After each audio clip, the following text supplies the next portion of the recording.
Hunting in and of itself is an art, and it takes time, it takes effort, it takes a lot to perfect the craft.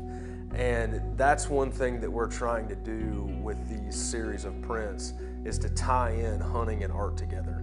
The growth and maturity of the whitetail buck was a huge hit, extremely popular with whitetail hunters, and we wanted to follow up with another piece, the anatomy and physiology of the whitetail buck. It's a deep dive on anatomy, how a deer's made up, why it's made that way, and why it's important as hunters for us to know that as we pursue them. And a lot of people don't really understand what it takes to produce a piece like this, the hours and the months and all the people involved. So here's a look behind the scenes at how the piece is produced.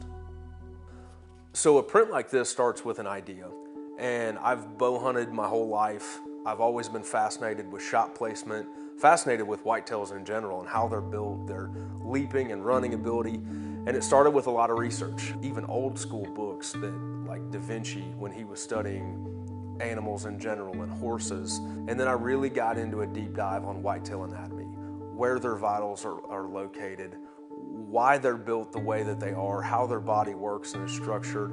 And what I would do after I got done researching each one, I would execute the sketch on a plain white piece of paper, scan them in, and then I would layer them in Photoshop so that I had the ability to add or remove based on what I wanted to say with that illustration.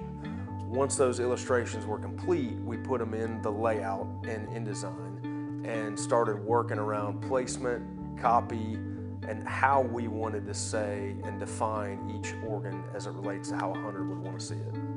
We relied a lot on people like guys like Kip and Matt at the NDA to provide some biological facts and research some of the things that we put in the print.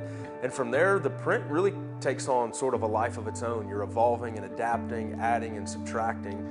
We'll go through 7 or 8 rounds of proofing before we go to the printer, and then we'll send files to the printer, get more proofs back, continue to analyze it for color, for content, for accuracy. As an artist, I put hundreds of hours into a project like this and pour my heart and soul into it. And it's great to see it come to a finished product, but it's even more rewarding for it to go out and hang on the wall of somebody who can appreciate the art and the craft and the level of detail that goes into it.